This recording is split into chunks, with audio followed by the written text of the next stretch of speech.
Hello, and welcome all to another episode of the Spooky Horror Show podcast. I'm your host, Sean. I'm joined again by Anthony.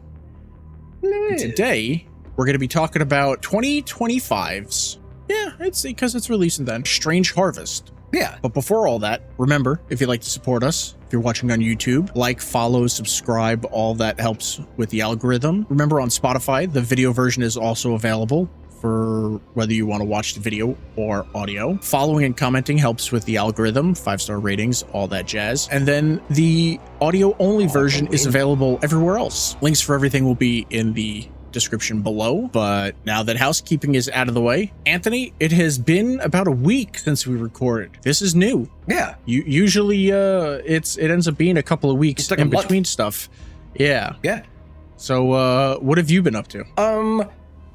I don't know if I said it on. I don't know. I think I mentioned the harvest. At my job at the farm, it's harvest, so it's probably just gonna be Monday through Friday, just fucking trimming and doing all this shit to plants. Playing Schedule 1 in real life. Dude, I was sitting there next to the chick next to me. This one woman. She actually starting our podcast at the beginning. She's like, "You're such a jerk. I have like OCD, and like I'm gonna have to." I'm like, "No. I can't play video games or watch things unless it's in order. You can take the podcast in order." She's like, "No, I'm gonna start it from the beginning." I'm like, "I can't do things without that way. Like, even if it has nothing to do with the story, it has to be 1, 2, 3. She'll see it's just weird. She'll see the production quality just going up as she starts. Well, yeah, there's like six seasons on that motherfucker. So yeah. I was saying to her, I was like, I don't know if you're a very big video game person. And but you know, the other day I'm playing this game called Schedule 1. It's like, you're a fucking pot grower and dealer and shit. And I'm like, I'm fucking at work. She starts laughing. I was like, liturgy, like he make you like snip the bud and all of it. She starts laughing. Yep. But that game's addictive. And not like a drug fashion, like as in like it's really entertaining. Yeah, it's a lot of fun. Like wild. I walked out of the house the other day. I was loading up the water jugs things. I guess that's what they would be called. We don't drink tap water here. You can't drink tap water in Texas. That's just, I'm sorry, it doesn't get it. It smells when you take a shower. The water smells. It smells like shit. And when it's bad. We keep an eye on the like the water reports Software. The water reports. The city will send out like water reports for everything, and the fecal matter levels are out of fucking control, like human feces. It's like, that's fucking disgusting. Like, why are you not cleaning this shit? So it's like, no, I kind of sort of believe that the wife got cancer because of the Texas water. Because cancer does not run in her family. And then she got like, she didn't even get like the common type of breast cancer. She got like the uncommon type of breast cancer. And she's the type of person that like super takes care of herself. She watches everything she eats. She's very particular. And then she's the one to get cancer, where the only thing that she's like, it's whatever. It's like, I'll drink tap water. So we're like, no. So since then I didn't know she drank the tap water. Yeah, because you would just like fill it up and drink it. I bought like one of those big, like, you know, like water cooler things. Yeah. And we do that. Like, the water cannot come from Texas. I do not want that fucking water. Now they want to take like fluoride and shit out because I'm sure they're like, it causes autism and homosexuality and low fertility and all sorts of fucking stupid shit. It makes your vote liberal and all that. Yeah, like all that fucking stupid shit. So it's like I'll get my fucking bottled water and everything. But because we're leaving and we're gonna have someone watching the animals, I wanted to make sure that I took the jugs to get them replaced and get new ones. And as I'm carrying them outside, I feel something as I'm walking out. I'm looking straight ahead, and I just feel something like smack into my neck, and I'm like, ow, ew. And I'm just like walking.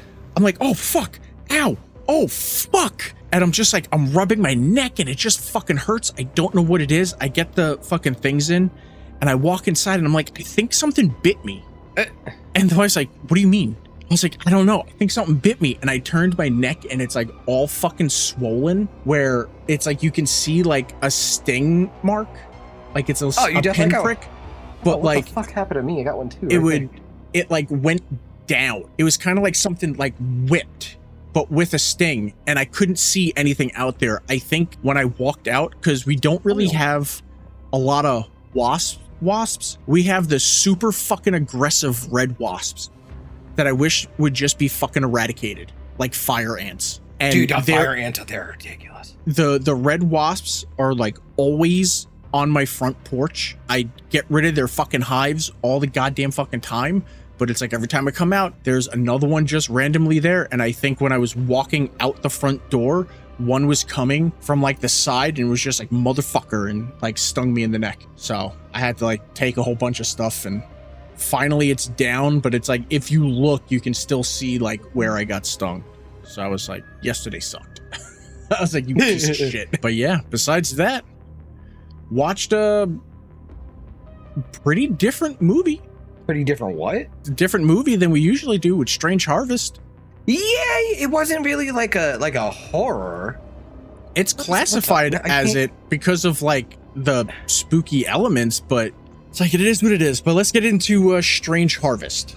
So Strange Harvest starts as a routine welfare check in the San Bernardino suburb that leads to a gruesome discovery. A family of 3 has been bound, bled, and posed below a strange symbol written in blood on the ceiling. Detective Joe Kirby and Lexi Taylor recognize the symbol as the calling card from a killer from 15 years earlier who has seemingly returned to continue his murder spree. Because we're not going into full spoilers and the full breakdown of everything, I'm just going to do production facts for this. Stuart Ortiz is the writer and director. He is part of the Canadian-American filmmaking duo the Vicious Brothers. Okay. We know them as the writers and directors of Grave Encounters. They both wrote and directed Grave Encounters. They wrote Grave Encounters 2. I don't think I was very partial to that movie. Grave Encounters 2 isn't as good, but Grave Encounters 1 is probably like my favorite found footage film. Yeah, I remember you saying. Stuart Ortiz has so far only directed like solo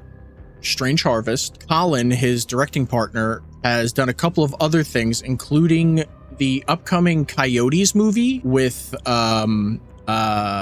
Justin Long and Kate Bosworth. And then from working with him on that, Justin and Kate want to work with them to basically reboot and remake the Grave Encounters franchise. Oh, franchise. Oh, okay. Yeah. Stuart came up with the idea for Strange Harvest after seeing the rise in the popularity of Netflix miniseries things like Tiger King, noting the public's interest in true crime and that Tiger King at its core is a true crime story, even though it's so absurd and has a lot of comedic elements. Tiger King was a cultural phenomenon, even though whatever the hell the dude's real name is. Never seen a fucking single episode of it. Honestly, at this point, it's just not worth it.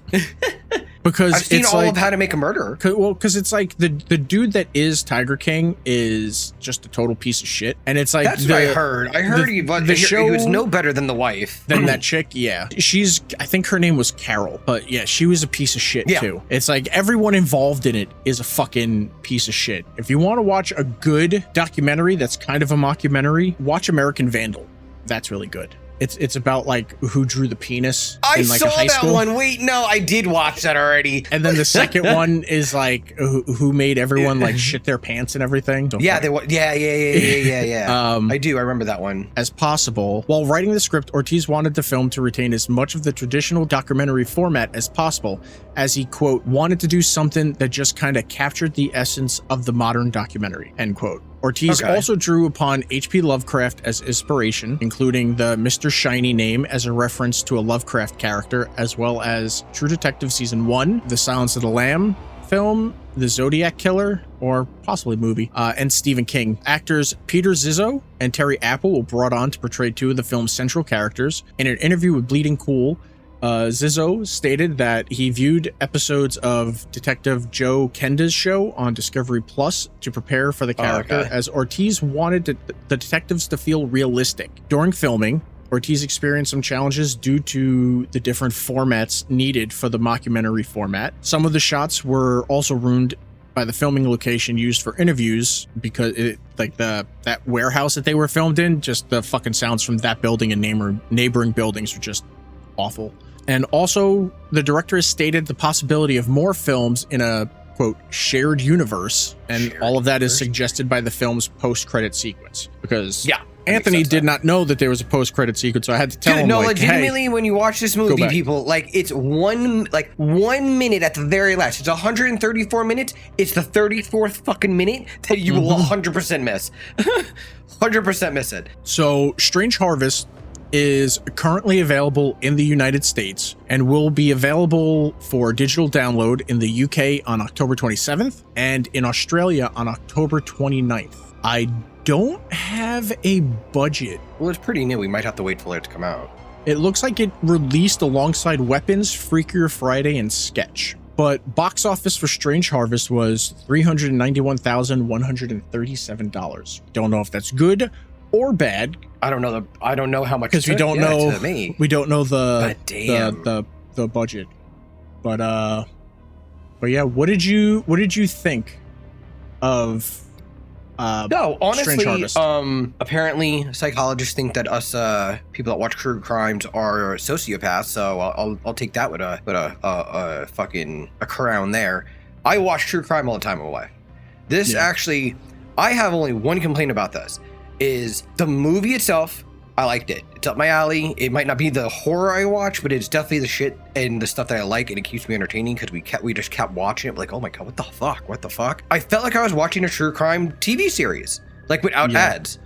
That was my only as a single issue. episode. As an extremely long, like a pilot episode, like a very long episode, which honestly, from what you said, is exactly what they were going for, was to have that true crime mockumentary documentary type of, 48-hour feel to it. And I think they did well. The acting was well.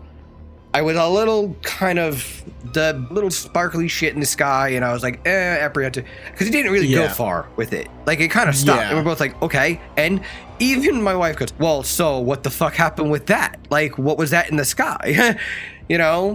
But and then I it's would like definitely like if the post credit scene. Yeah, now that I saw that the post credit was like, oh, come on, more of that. But they definitely seem like they want to try to maybe make another one to get further into, if not Mr.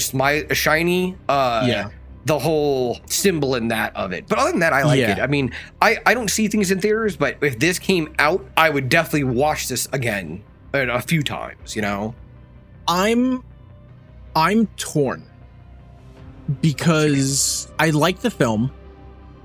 It had really good pacing. It really did feel like a good episode of, like you said, like what is it, like the first 48 hours? 48 hours, like the first 48 or whatever. Yeah, you know what I mean? America's Most Wanted. It had that feel. But I feel like they built up Mr. Shiny to be a supernatural person. Yeah, like he did all this stuff and then he disappeared for 15 years and then he came back and he's doing it again. It feels like it should have been more. Do you think more than 15 years for that? That's what it was. Like it said that like he committed the first set of murders 15 years prior. Yeah, so honestly, and when the film what was first, the big break? When the film first picks up, when they do that welfare check on that family, it's been 15 years since anyone's seen Mr. Shiny. So that's his first kill in 15 years. And it's like that's a big thing. And for it to be like, oh well, he had all these other murders, but now there's these murders. It's like, well, it's spaced out a lot. Shouldn't we have like more episodes on like all those other murders to like build up? No, they don't address this. Like build the case up. I feel like Strange Harvest would be such a good miniseries. That's what I said. And then have the cops and as they're going, and as you're going, you're building up to it, and then as you're doing your seasons, they can further develop and improve and grow Mr. Shiny into further seasons. That's why I was like, this seems like, you're coming to an end of a season at the end of it. And then now that I saw the end of the credit thing, I was like, okay, so there's a season 2. You know what I mean? I was like, they are doing it. It's well, but like, I wish it felt more of a movie since the length was there, if that makes sense. Because this would be good if the cops, if it was done in like, because it's a mockumentary, but like they were doing it documentary style where they're following these two cops trying to find Mr. Shiny. The answer where is behind it's like it. it's going over because he seems like a really cool character to get to know, not like get to know, but like to like see Like, work get or like into. but you don't even really get that much with him. You'll see some like notes from him and that like he sends to the cops, and then security footage of him like I know, doing and then stuff, but you don't really see him. Oh wait. You don't really see him do anything. You see him in some of them. Yeah. No, you don't. But you do see him in his face in some of the security footage in the movie. But I had a couple of issues with it, but we're not trying to do spoilers. I was like, you're doing well with the movie, but I was like, your detail, your editor or whoever looks back at detail in your scenes when you set it up should have told you that makes no goddamn sense. I'll say it. In the movie, like, there's a huge ominous presence of how the hell is he getting in, out? How is he doing this? There's no, the typical trope. No evidence, no fluids, no hairs. It's like he's the ghost. How does he? And then you'll see the security footage where he's doing things later on in the movie more sloppily, more angrily, because it's getting towards the end of the movie. And he's not wearing anything. So you mean to tell me, as someone that was 10 years of being an EMT, I watch a plethora of true crime movies. You mean to tell me that a cat hair, bodily fluid? A hair, cilia, I mean, you spit when you talk, a partial print in anything. And then they were like, oh, well, we kind of found a partial print. Which one is it? Pick one. Yeah. And honestly, they were right for putting that in, because what do you see in real life cop shows and shit like that? Oh, well, we kind of didn't know, but then we partially had one from 15 years ago that we never really followed up. Good on them for putting that in there. I think one of the most unbelievable things in the entire film was when they arrest the drug addict thinking that he's Mr. Shiny, but the cops are like, yeah, no, we don't think it's him. Yeah, it's like they were not investigative about No, we've all seen enough true crime. The cops are gonna take the win. That's good for the public and everything. Yeah. All the sheer amount of evidence that was like there to say that it's this guy, the cops would have fucking rode that shit into the fucking ground. Like, fucking hell yeah. That wouldn't have been like, well, next scene, nah, I'm just not feeling it. Like, no, that's not how that works. But yeah, to like your point, how the fuck did he like the whole hospital scene? How does how does he know to get around? How does he know where everything is? How does they worked they said like 5 hours. His picture is all. We still grew up. I'm pretty sure I remember this. He walked past the cops that already knew what his face looked like. Like, we grew up with milk carton. We still had milk cartons when we were growing up, dude. I know for a fact there's kids on milk cartons in the 90s still. Then they did away with that. We had the TV, the commercials, the fucking the posts on the fucking electrical post on the side of buildings. This dude's face was everywhere. You mean to tell me that in the waiting room on the news, Fox News, because there's always Fox News in a waiting room in a hospital. Yep. Fox News doesn't have a picture of this guy plastered all week long? No, it didn't make any sense. There was a little detail where I was like, you guys could have tweaked that a little better. And that's where I feel like, because this is kind of like a 90-minute film, that they're trying to condense everything, where if it's a documentary miniseries of them trying to catch him, where you're spending like a whole episode, we'll say, on what takes place in the hospital and seeing like tracking his movements and everything, because it's like, how does he know people's blood types? Like how does he know any of this stuff? How does he have knowledge of any of this shit? There was no background on it. Even None of when this they is fucking explained. found him. It's just like, oh, well, they said he saw something in a cave, and then he got weird, and then, you know, he killed a bunch of people, and then he left and went to Jerusalem, and then he like went to Iraq, and then he came back when there was like a war broke out. And it's like, what is you're not explaining what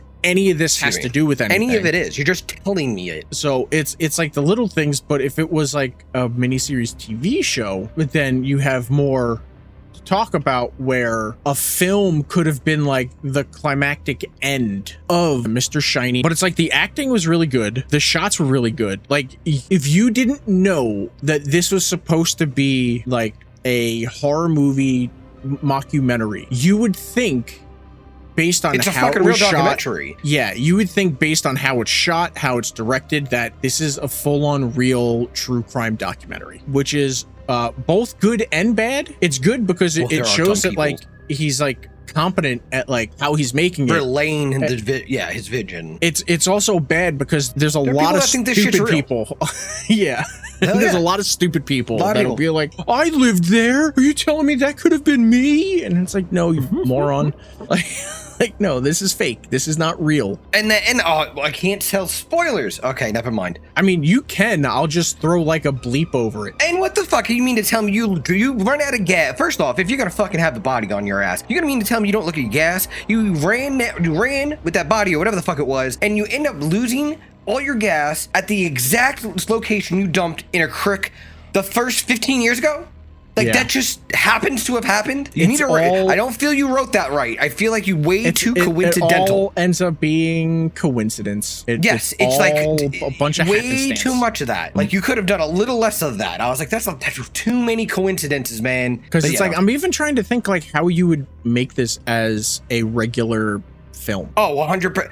And if I you don't- put this on Tubi or you put this on YouTube, on Hulu, and you put it on with ads, they'll show you where to put the fucking ads and cut it in.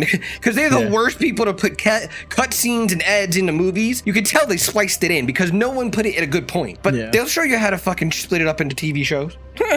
They do always do it at the worst fucking moments. But you could have broken that up. You could have ended up with a certain amount of evidence per episode per week. That way you kept it going. Next episode on Tuesday. How much further into the Shiny murders, you know? It was like when I was watching Making a Murderer, you know what I mean? Every time an episode would come out, they never finished what you were with the last episode. You got a little bit of the case, and then they just kept going. Yeah. Whereas for this, it was more or less like, we're going to just go through the whole fucking thing all at once. That's what threw me off. Is because it looked like an actual, you know, America's Most Wanted, you know, blah, blah, blah, blah, blah show.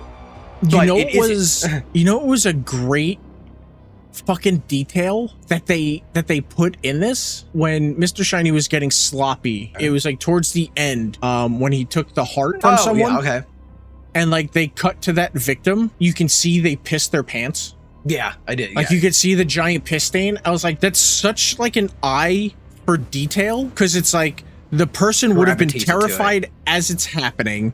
You know, Yeah. it's most of the times you won't see that like that shit happen. It'll just be like, oh well, they're dead. Look, there's blood. Blah blah blah blah. And it's like no, by then. it's like this person either pissed themselves in terror or, you know, pissed themselves after dying and stuff. But it was such a nice little like fucking thing of detail.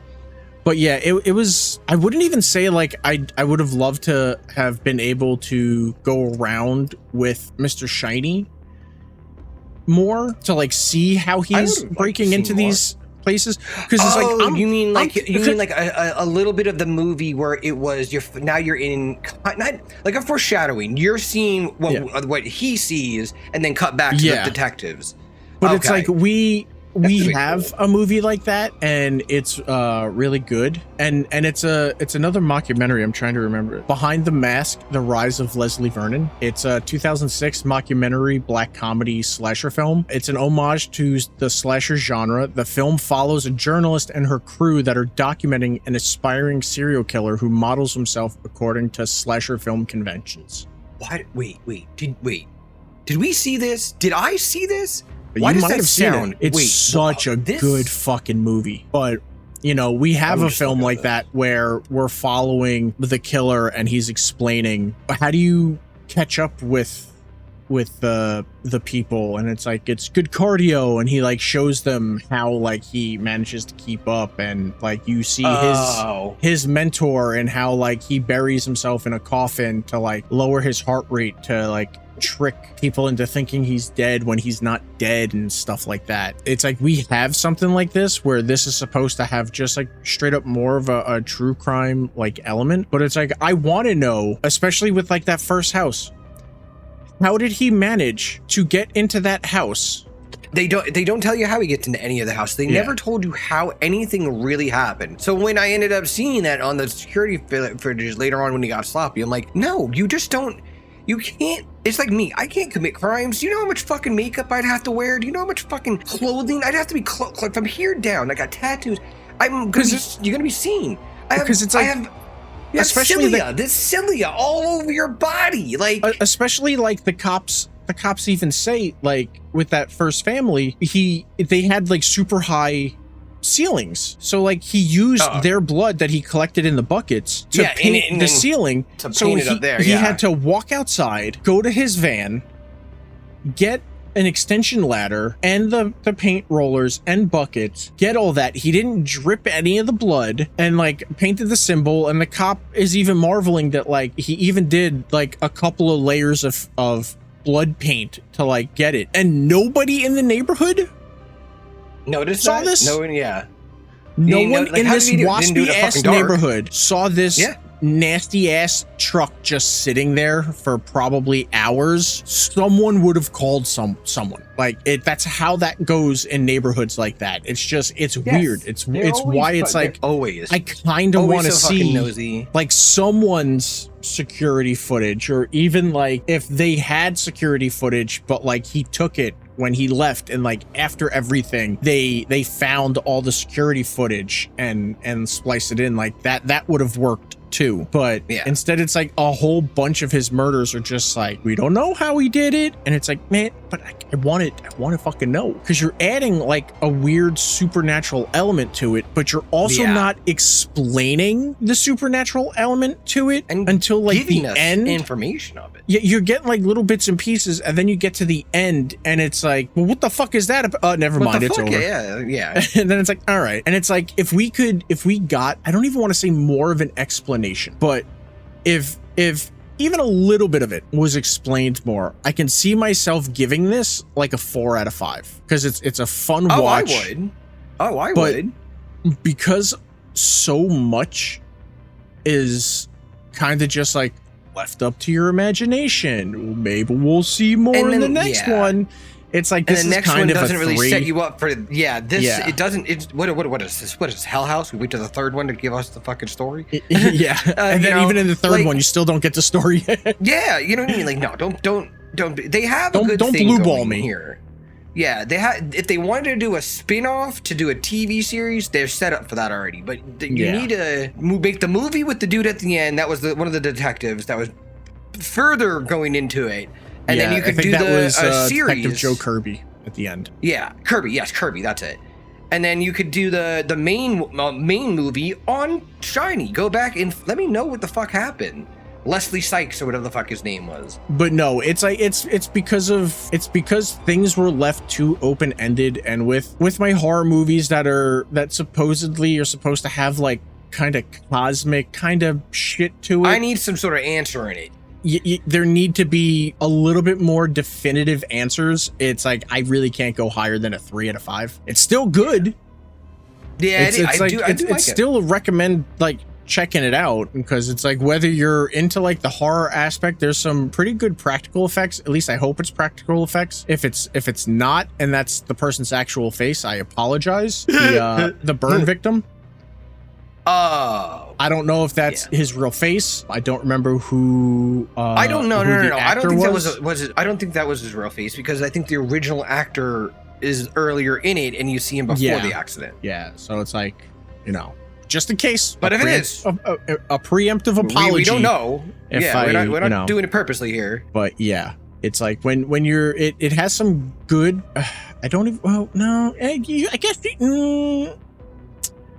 Would you call it gore effects? This isn't gore. Oh, because there's some. Yeah, but it's. I mean, I feel gore effects. There's this conversation. There's good. There's good practical effects. It's just. There's really good practical effects. It would be practical effects, because it would. What would happen in real life as opposed to gore would be an dramatization of gore of real life. Yeah, we were saying that before, because we were watching a bunch of stuff today with but they weren't gore. She is now getting into like gothic thriller, scary, horror, that kind of, watch, The Woman in the Yard, I think it's called, or Woman in the Yard. Oh, do you want to see that movie Frankenstein with from Del Toro? But yeah, I would give this a 3 out of 5. Definitely still check it out. Yes. Anthony, what would you give it? I would have went with a 4. Yeah. But that's because I mean, I don't think you're as into true crime shit as I mean, like my household is. So, but that's only because I more favor it. You know what I mean? But, I watch a lot of it. I would do 3, 4. But yeah, I would do 3, 4. This is one where we can split the diff. Oh yeah, like I think when it comes out digitally in the UK, it'll respawn well, especially if they're very much into it. Like you said, the UK will probably get into this if they're, you know, anything like us. Big on true crime. Yeah, big on true crime. I'm just worried that there's going to be a lot of stupid people that think that this is real. That's the only thing that worries me. So it's like, I don't know. I do hope it's expanded upon. I do hope we learn more about Mr. Shiny. I hope we learn more about like all the cosmic shit that was supposed to be connected to it that didn't get put in, except for like that, I don't know, what was it, like 20 seconds towards the end that they added like the supernatural thing. Yeah, and then it was like, all right, we're done. They hint at it. Yeah, they hint at it. You don't really get to it. They don't give you more further information. How's he getting in and out? Is he fucking morphine there, whatever? And then it starts getting into, then now you're seeing an actual person. Then a mask is coming in, and it's like, oh, okay, we're gonna do this towards the end now. I do want to say before we go, I did love that one. It's like towards the end of the movie, and they're like, oh, constellations. Remember at that one place, the telescope? And I'm like, no, I don't remember that, because I don't think anyone brought up the fact that there was a fucking telescope there. It's not like you had the cops walking out and be like, why the fuck is there a telescope here? Because no one would be like, why is there a telescope in the backyard?